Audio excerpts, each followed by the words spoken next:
Ricky here. Before we get into today's episode, I have an announcement for Chicago-based listeners. I am having a show of my latest oil paintings at the Andersonville Galleria in the Andersonville neighborhood of Chicago for the month of April. So I hope to see you at the opening reception on Saturday, April 6th from 4 p.m. to 8 p.m. And for more details, you can go to rickyartist.com. With that, let's get going with this week's episode. On this episode of Eager to Know, the role of faith in keeping things moving and why obstacles can be considered adventures. We all have a creative part of our brain, whether we use it or not, for generating new ideas, problem solving, and just viewing ourselves in this world. I am Ricky McGuckran, an artist living in Chicago, and I am eager to know and share with you all how people of a creative leaning have brought this way of thinking to the forefront and how it has shifted outcomes.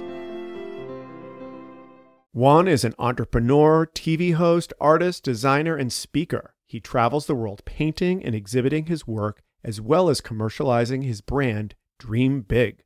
We spoke about how he transitioned from an athlete to an artist, and how his childhood established the values that have allowed him to be successful.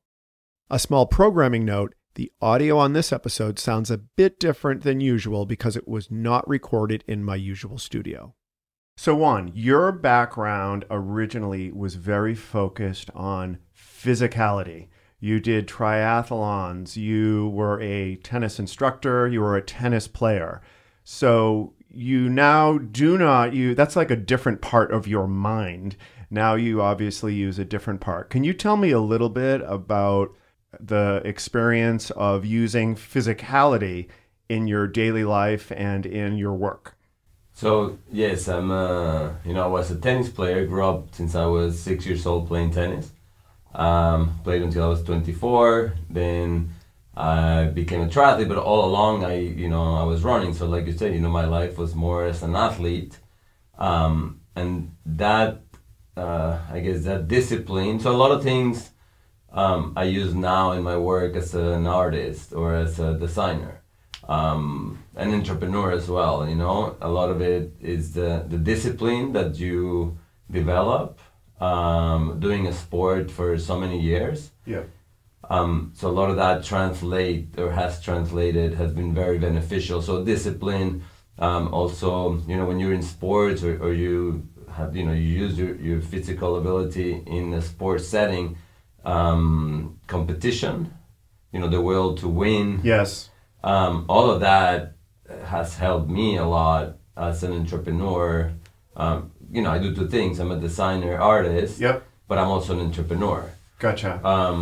There's some people that are just creative and they're not so much entrepreneurs. Yes. They need somebody else, to help them get their work out. To move it forward. To move it forward. With me, I've been pretty fortunate that I have both. Yes. And a lot of the skills that I learned in the physical world, sports world, Yeah. Have helped me, not give up. I mean, I did Ironmans. Yeah, that's very interesting. So really so being a triathlete and being a tennis pro, that developed some foundational skills. It sounds like they were discipline and competitiveness that have helped you be successful in your creative career. Yes. For example, tennis is more, you need to be more patient.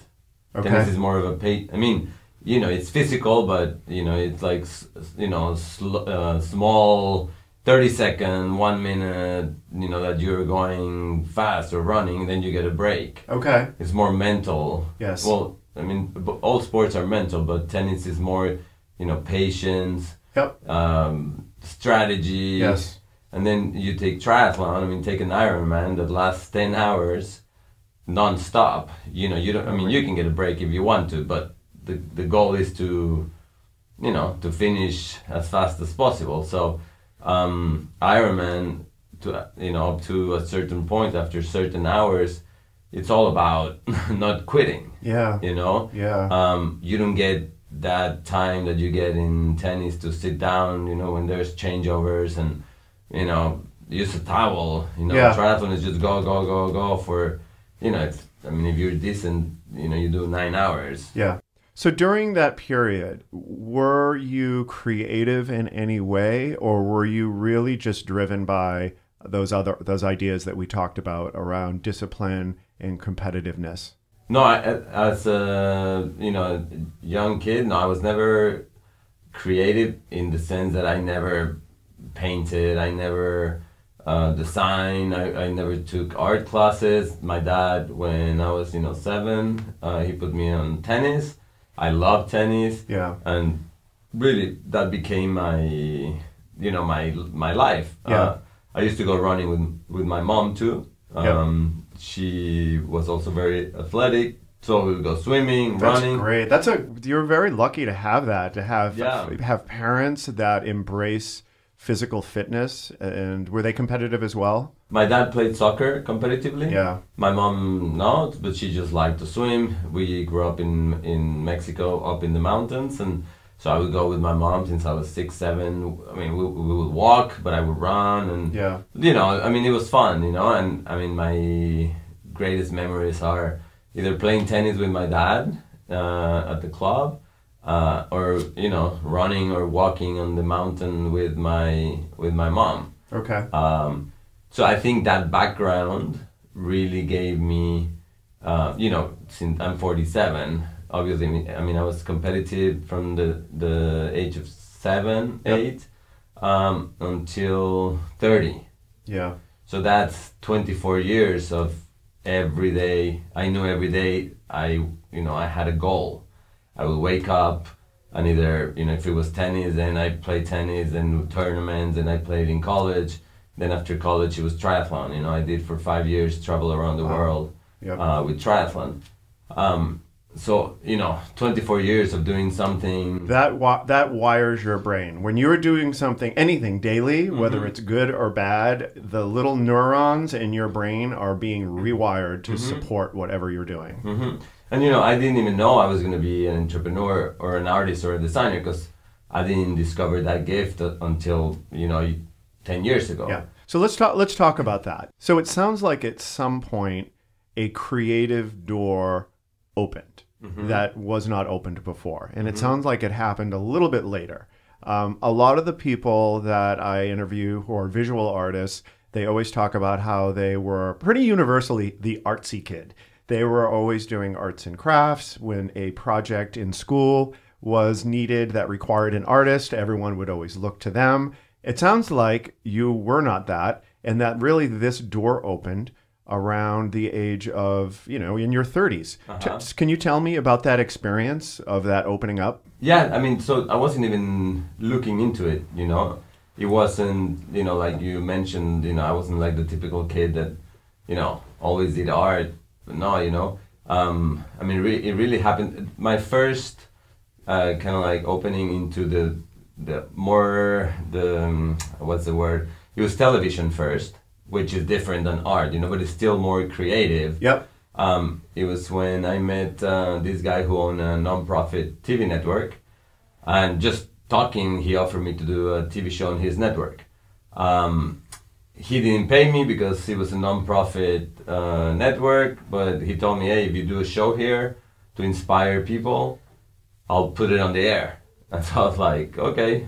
I thought about it, and I said, well, I have nothing to lose, Yeah. And I've always been very open-minded to opportunities. Sure. I studied business, and I never thought, okay, I'm just going to go work for somebody for the rest of my life. Okay. And so when that opportunity came to me, I said, well, what are the chances that you meet someone that offers you to do the TV show, and he will air it for free? And, so I was like, okay, I'm going to try it. If I'm not good, then, I'll stop doing it. You basically said, what the heck, why not? So where did that come from? Where did that, because a lot of people don't have that. A lot of people are presented with opportunities such as you were presented, and they're afraid and they don't jump on it. But you obviously were not, and you were open to, you were very open to new experiences, new challenges. Where did that come from? Were you always like that? Was that associated with the exercise and the tennis and the triathlons? Yeah, I think it also goes back to my parents, because my mom, since I was very, very young, she always told me all things are possible. She said, just follow your passion. She said, you have a purpose for being here other than just go work like everybody does just to pay their bills. And she said, always have faith. And then my dad on the other side, put me into sports. So it was this great combination of faith, believing that you're here with a purpose, and that things happen at the right time. And so I grew up just like, I have an open mind. If somebody comes and tells me like, hey, do this, like, I'll do it. I have no boundaries. Not maybe boundaries is not the right word. I have no limits in my mind, Yeah. Because humans tend to limit themselves. We put a limit on what we think we can achieve when sometimes we haven't even tried something, Sure. So when this guy offered me to do the TV show, I said, okay, sure. I didn't even have equipment or the money to do it, But that was the first time I got into a creative world.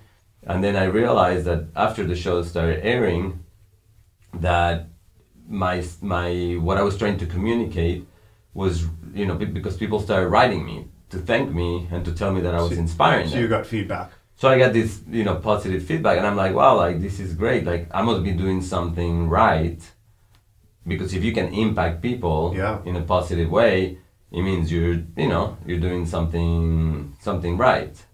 So that was the first entrance. The second thing that happened was about 4 years after I started the TV show. One day I was doodling on a napkin. Yeah. But like I tell people, I wasn't, I didn't think like, oh, I'm gonna paint something today. No, I was just You're doodling. Doodling. And a lady was watching me, and she asked me if I was an artist. I said no, and she said, well, you need to paint. Okay. Now, where were you when this happened? I was in Nashville. Were you in a coffee shop? No, I was at a friend's house. At a friend's house. Yeah, it was a friend of my friend. She was an artist. And actually, a few days before, we had gone to her kind of like studio. And it was funny because when I saw her stuff, I thought to myself, like, I think I could do, not in a bad way, but I'm like, I think I could do this. Yeah. When I was looking at her work, you know. And so, a few days later, she came to visit my friend. And I was just, doodling, and she was like, hey, you need to paint. And so I was like, well, how do I paint, And she was like, well, just, if you can paint on a napkin, just make them bigger. Okay. And so you said, what the heck? Well, yeah, but I also thought like, okay, like, I don't know if I can do it, I mean, I was open to it, but... But you had no background in visual arts. No. But you were open to it. So I was open to it, so I went and I bought some material, but I mean, I went and bought a piece of wood at Home Depot, and then I bought cheap Walmart painting, it was just basic stuff. And every night I would sit at a table and just paint. And one thing that So every night you did that? Mm-hmm, every night. Sounds like the discipline that you developed as a child in sports manifested itself, uh-huh. or was able to be put to good use here. Mm-hmm. And then one thing that I do know that happened, it was when I started trying to combine colors. Yeah. It was as if someone was guiding me. Okay. To pick the right colors to paint. Okay. And I mean, I recognized because I didn't. It wasn't just me. It wasn't like me thinking, oh, what color should I put? For a painting to look nice, or if it's very colorful, it needs to have the right balance of colors, right? Yeah. And so when I started painting, it was like as if somebody drew my eyes to the next color. It was something beyond your brain mm-hmm. that you would normally use in everyday decision making. Mm-hmm. There was something else that was coming through you. Yeah, and that to me was very unusual. So you hadn't experienced that before in other areas of your life? I mean, as a tennis player, but it's more skills. Yep. I mean, painting is also skills, but I think painting is different than sports. Of course. It's totally different, no, I had never experienced, you know, like having this kind of like inner guide or somebody guide you to pick what was the, and then I would use that color, and then I was like, wow, like it looks good, you know. And then I would go to bed, wake up in the morning, and the first thing I would do was like wake up to look at it, and I'm like, wow, like this is crazy that I'm doing this, yeah. You know, because eventually I started showing them to people, and people were drawn to the paintings. You know, a lot of people started commenting how they like the paintings, how they make them feel certain positive feelings, and that was the second part of, you know, how I got involved in the more creative, you know, aspect of what I do now. Yeah. So it sounds like those two examples were examples of you paying attention to what was going on around you and being open to connections with others. And obviously you're putting out an energy. So for instance, the person who you engaged with who suggested that you could do this television show, obviously you're putting out an energy of you want to make a connection with someone and people are feeling connected to you. But then again, and that was sort of the same thing with the doodling, where people are feeling like they can approach you and you're putting out this energy with your creativity. But that again was combined with taking those two opportunities and using your discipline and working really, really hard and to make them into what, you know, eventually where you are today. Yes, and I think, you know, a lot of people I think we all humans get opportunities. Yes. I don't think just one person gets everything, you know. I mean, every day we're like flooded with opportunities. Do you think that people just don't notice them? I think people don't have their inner voice awakened, some of them, because you cannot live life just by thinking that 1 + 1 is 2. 1 + 1 it is 2, but if you live life just like that, you miss out on so many opportunities. If you just do everything by the book every single day, you'll always get the same results that you know, of what you're doing. Sometimes you need to stop thinking with your head, and you need to let things, you know, be open to things. And I think I've always had a dream, always. First it was tennis, then triathlon, then, you know, I built the tennis business, then the TV, then the painting. So I've always had something bigger than myself, bigger than I could control. Okay. To be passionate about. Yeah.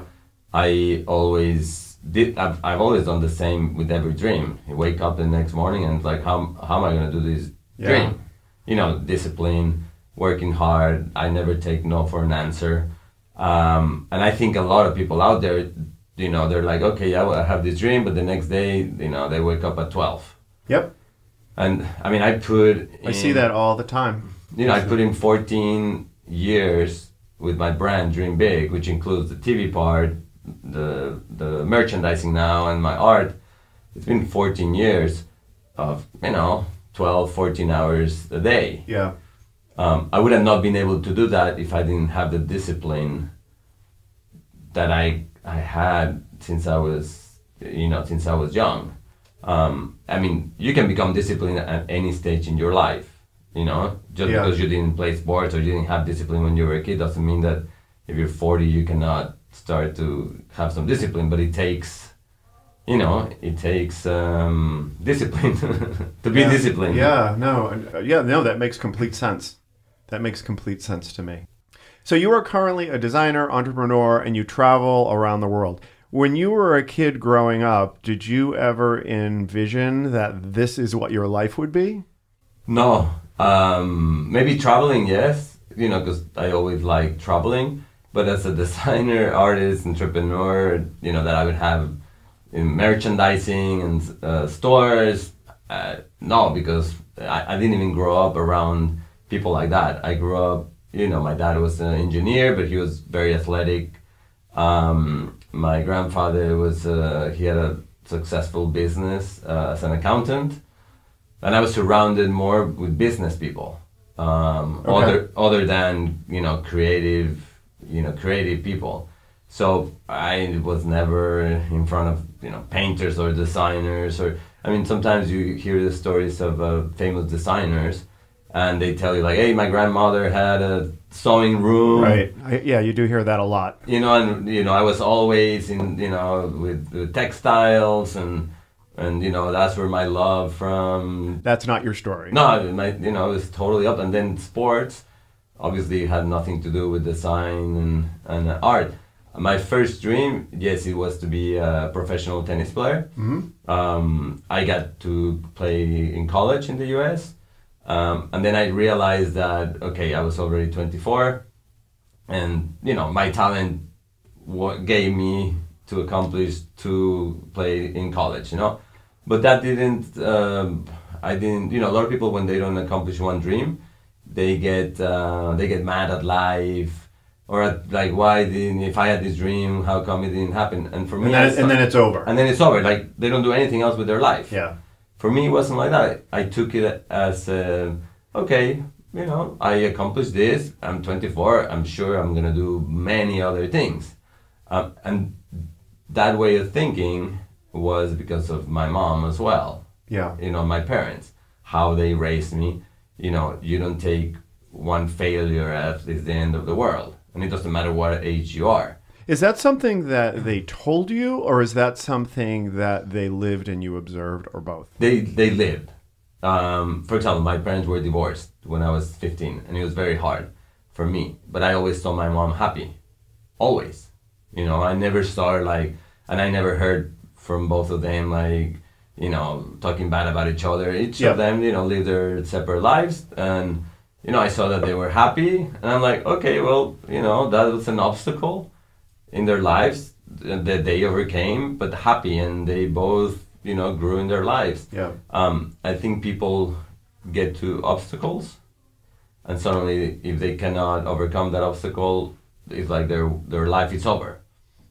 Or they blame it, or they blame it on others. Or they blame it on others. Yes, and it's very easy to blame your failures on other people.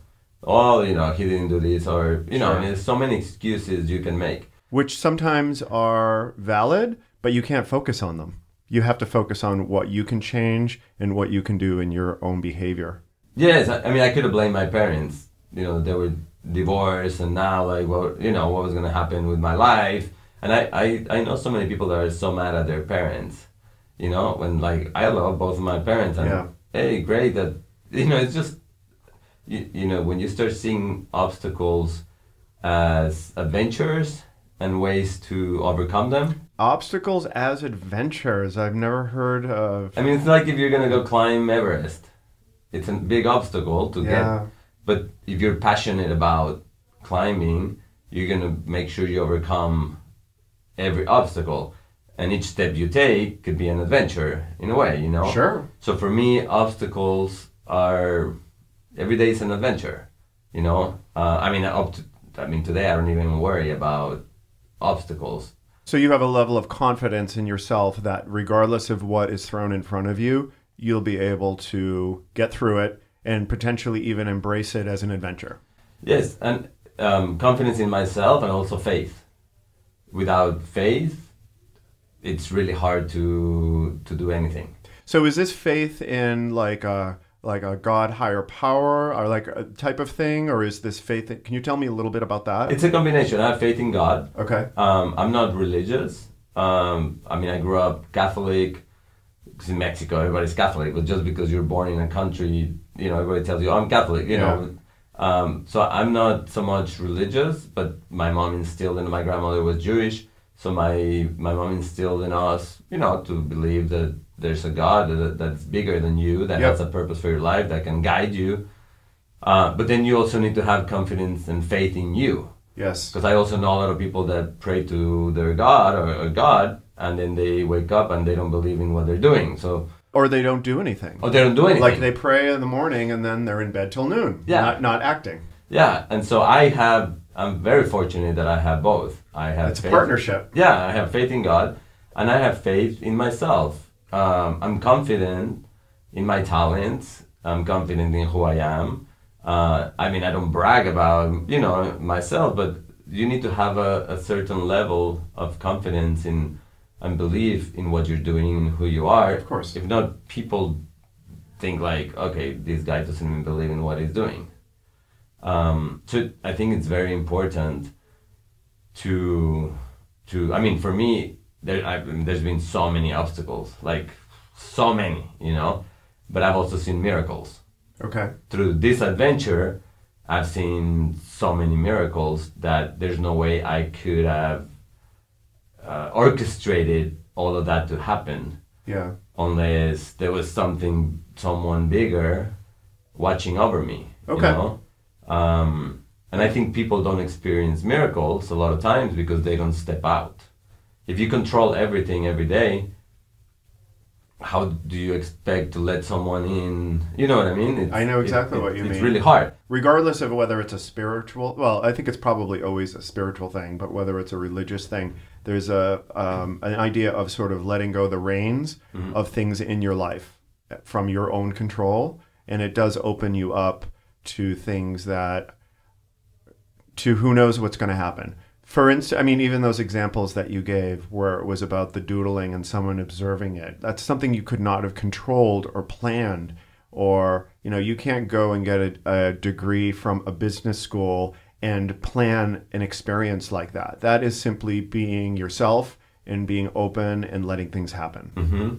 Yeah. I mean, I'll tell you just one example of a miracle. For me, a miracle. Okay. It's after a few years that I started painting. I was doing the TV show for free in LA. In 2008, there was like the crisis, housing crisis. So my tennis business was going down because people didn't want to play as much anymore. Anyway, so I ended up with I didn't have a place to live anymore. So I was investing all my money on the TV show and painting. So painting didn't give me any money at the beginning. Yeah. And so literally I had, from living in Santa Monica on the beach, I gave up that, having a fancy, expensive convertible, gave up that, ended up borrowing a car from my brother who has a car business, but he lent me the cheapest car he had, a $500 car with the windshield broken. So you had all the stuff, and now you didn't have the stuff. And then nothing, And literally that night I didn't have any gas. I had a cent in my pocket, literally, a few quarters. And I was parked in Beverly Hills in front of this coffee bean. I used to, like Starbucks, I used to go to this coffee bean and I would work there. And I was laughing because I'm okay, I do have this dream. I work really hard, but I have no gas, nothing to eat, and 75 cents in my pocket. And it was the little boys just told me hey, go every night you go to the coffee bean and just sit there and work. And I said, sure, I'm gonna do that again. So I got out of the car and went in the coffee bean and I started one of the tables. And at that time I had this hand-painted t-shirt that I was painting myself. And so I just got out my computer and about 20 minutes later there was a guy sitting close by and he's like, hey, I like the t-shirt you're wearing. I said, thank you. He said, where do you get it? I said, well, I paint them. I'm an artist. And he said, well, how much do you charge for, to paint one? I said, about $80. He said, okay, let's exchange information, okay, before we go, blah, blah. So a few minutes later, I kept working, and then he got up, and he said, hey, nice to meet you. Give me your contact. And then he put his hand in his... I didn't tell him my story of that I had nothing and nothing. I mean, I just told him I was an artist, and I was working there. And he put his hand in his pocket and he said, hey, do you mind if I give you $40 as an advance? I mean, I knew that was a miracle. Yeah. Because I had 75 cents. And I said, sure. I took the $40. Okay. Gave him my contact. He left and a week later he brought me a t-shirt, I painted it, and he paid me the other $40. I mean, that's one. I can tell you hundreds of sure. miracles. But a lot of people in that situation would be like, why me? Why do I have to go through this? That's what I mean, adventure. I mean, that to me is it's better than climbing Mount Everest, Yeah. That makes sense. And let me just comment on that, because you're saying that some people, when they would be at a coffee shop with 75 cents, they would be why me. And if you, and someone who is in a why me, it shows in your stance, and someone is not going to approach them to buy a t-shirt because they're going to be giving off that energy. And it sounds like you were obviously not giving off that energy. You were, I don't know where your head was, but it obviously was not in a place of desperation. And people were detecting that. And that's the confidence you have, and that's how I explain faith. If you had met me back then, I was the same person. Maybe I had less gray hair, but you wouldn't haven't even have thought that I only had 75 cents, because my personality doesn't change according to the weather or according to how much money I have in the bank. According to the outside stuff. According to the outside stuff. Yeah. And that's what happens when you're grounded inside, and when you have this confidence and this faith.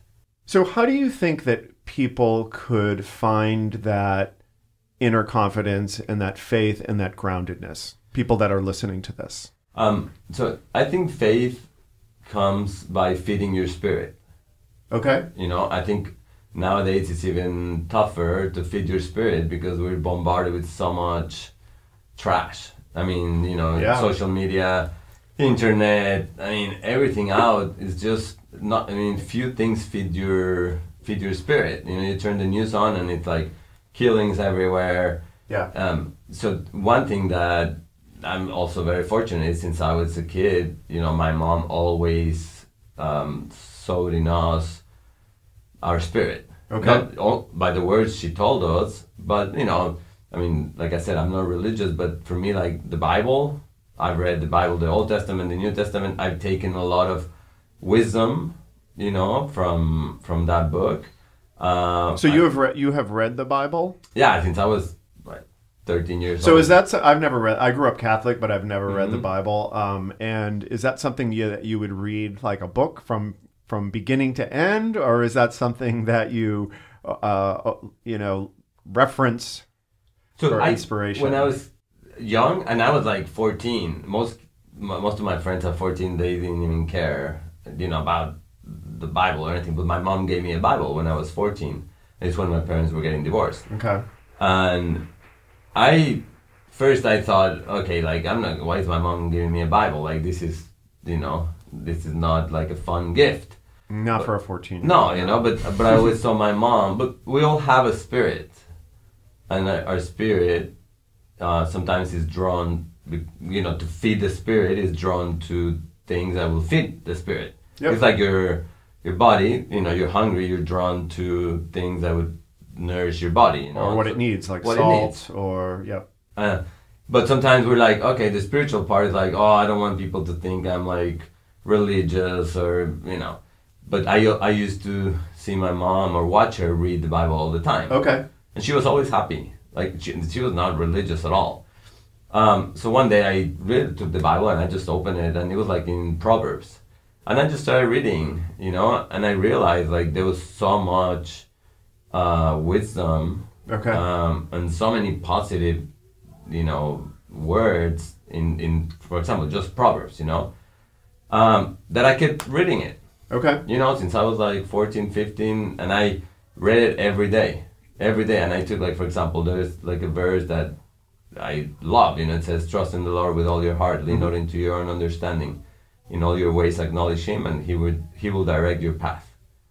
Even if you take, trust in the Lord out, and you take the rest. Those are very specific, powerful words. Powerful words, and if you're in a situation where like you don't know what to do, instead of saying like, oh crap, nothing works, my life sucks, which a lot of people do all the time, you trust. And like, okay, who do you trust in? Well, I decide to trust in God, even though I can see Him. Yeah. Or in a higher power that's higher than me, and you trust that He will guide your path. And as an entrepreneur, as a business person, you also start encountering a lot of people who are not, they don't have the best intentions. Yep. So how do you know who to work with? How do you know if that person is going to cheat you? So you follow that same that same trust, or that voice starts telling you, like, like those people are not, don't have the same intentions that you do. Yeah. So for me, that's how I fed my spirit, for many, many, many years. And then my grandmother was Jewish, and my mom, she started going to a synagogue more to study. Okay. Not like, Orthodox and all these rules. But there's so much that she started learning of truth of how to live a successful life, So she's passed a lot of that. It's wisdom in the end, Yeah. If you are in tough situation, it's like, well, you need wisdom to figure out how to overcome an obstacle, how to be successful in business. So, I tell people, like, just find what fits your spirit. Yeah. So I can tell you, I'm definitely not a religious person, and I've never read the Bible, even though I grew up Catholic. Although I am kind of curious about potentially reading it as more of a book as opposed to a spiritual document. But that's another whole story. But I will tell you, the way that I get connected to my spirit or what have you is through exercise and running. Like, I will tell you, if I am feeling disconnected or I need guidance, I will go for a 6-mile run. And it's a little bit of a meditative prayer situation when I'm running, and it's very, very helpful.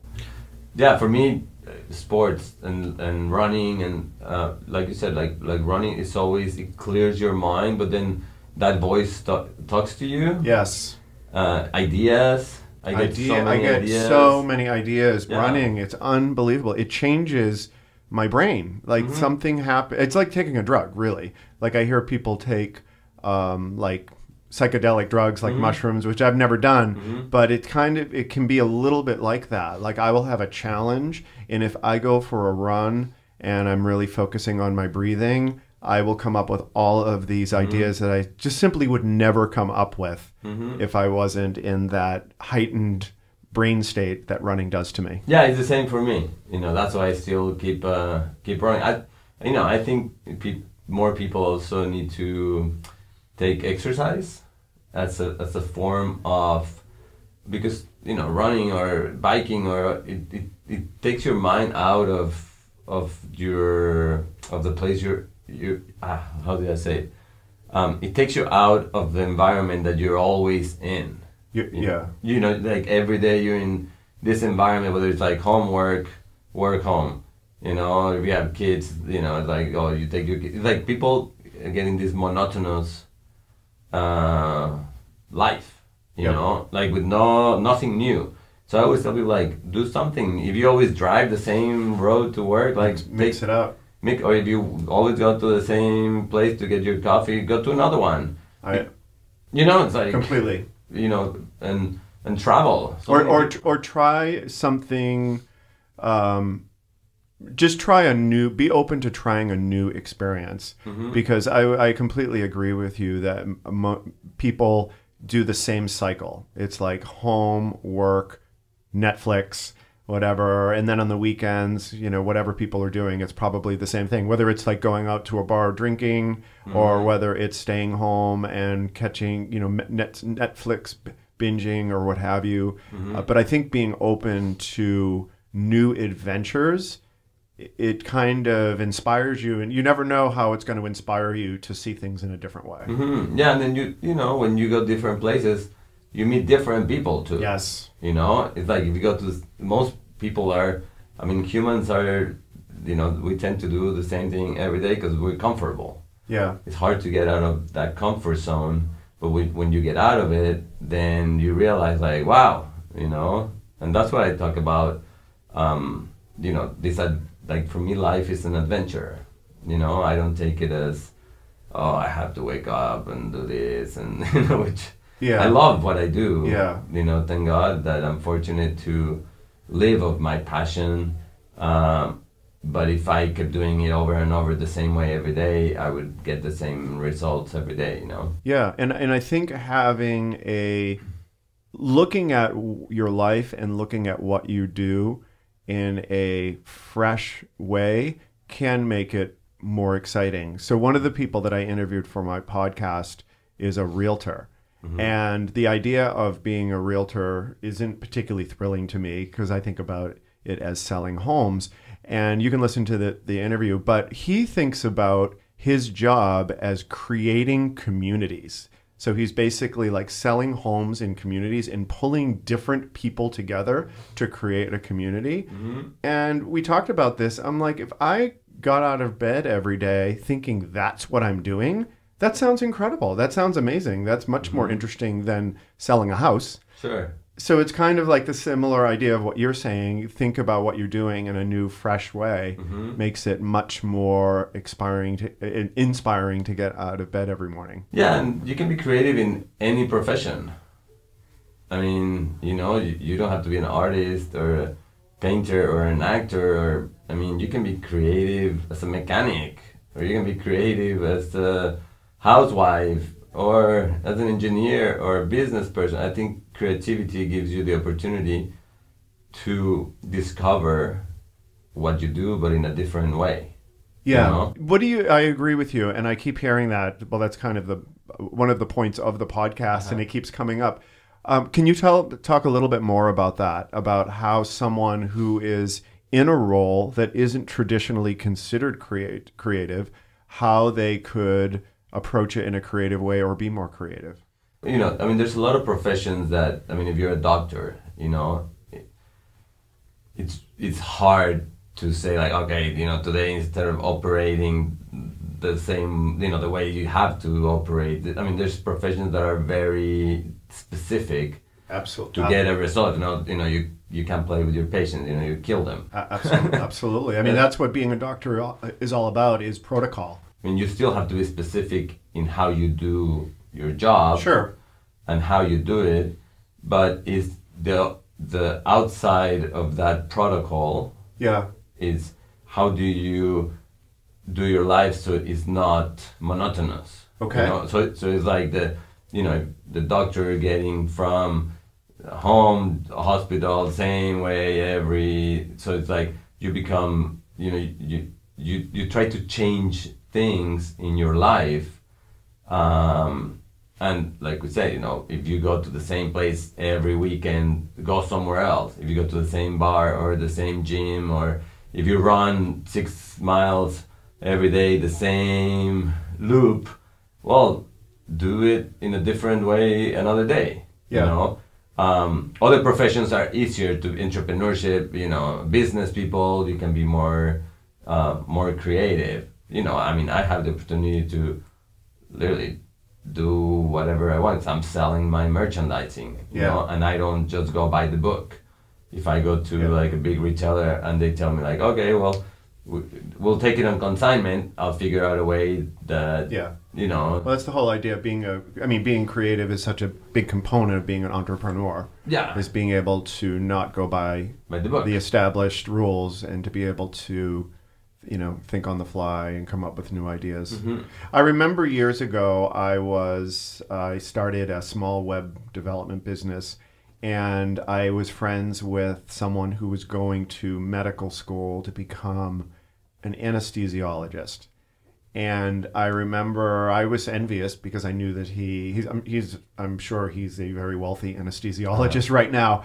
But I remember him being very curious about what I was doing. And I told him I was creating websites for small businesses and I was doing graphic design. And he's like, so where do you get your clients? And I was describing that. And I'll never forget him telling me that he was, I don't know the words he used, but he sort of admired it because he said, I'm never going to be able to do anything creative in my entire career as an anesthesiologist. Like I am learning the protocol and the steps and the rules. I will not have that opportunity. And I had never thought of that at all. I always just thought about being an anesthesiologist, you're going to be very wealthy. I never thought that there would be really any negative implications. Not that that's necessarily negative, but I just never thought of it in that way. Yeah. That it's all about adhering. And I think a lot of roles that people are in, I think a lot of the rules and the ways to be successful, someone has kind of already figured it out, and you just need to do what tasks are laid out for you, and you either try to do them, more of them than the person sitting next to you, or you try to do them with better quality. And neither one of those is very creative. So I think that it's a challenge for people to come up with ways to approach things in a new way. Yeah, in those cases, that's why you need to be more creative in Europe, because building homes too. There's a way. Unless you discover new ways to build homes, new materials and things like that. But there's things like are laid out already that it's hard to get out of that. If not, you kill a person. Yeah, if you're thinking about new ways, new materials, inventing a new material to build a home, there's some risk associated with that. Okay. Yeah. So can you provide listeners 2 pieces of advice that they can use to use the creative parts of their mind to move things forward in their life? Always know where you're going and know what you want. Because if you don't know what you want, that's like, for me, the first step. What do you want? Okay. And in order to get where you want, then you figure out different ways to go get it, And the second one is never give up, because, it's not easy, but it's possible. Yep. So you really need to make a decision, like, not to give up if it's something that you really, really want and that you're passionate about. And I always finish, like, when I do like conference or an interview, and there's a phrase that I wrote that I think summarizes pretty much everything I do, that says, it doesn't matter where you come from or how much money you have. If you have faith, a dream, and you work hard, you can accomplish anything. Well, all right. That's great. Where can people learn about you and learn about your products? Social media, I'm Juan de Lascurain. Can you spell that? Yes, Juan, and then DE space LASCURAIN. All Facebook, Instagram, YouTube, and then dreambigworld.com as well. Okay, great. Well, thank you so much. Thank you for having me. I really enjoyed this. I'm so glad that I got to see the talk that you gave yesterday, and I listened to it, and I'm thinking, I need to get this guy on my podcast, and I'm so glad that this worked out. Yes, thank you. Thank you for reaching out. Nice to meet you. My name is Ricky McGuckrin, and you have been listening to Eager to Know, the podcast. If you haven't already, please go to Apple Podcasts and subscribe, rate, and review this podcast. Join me next week for another Eager to Know podcast.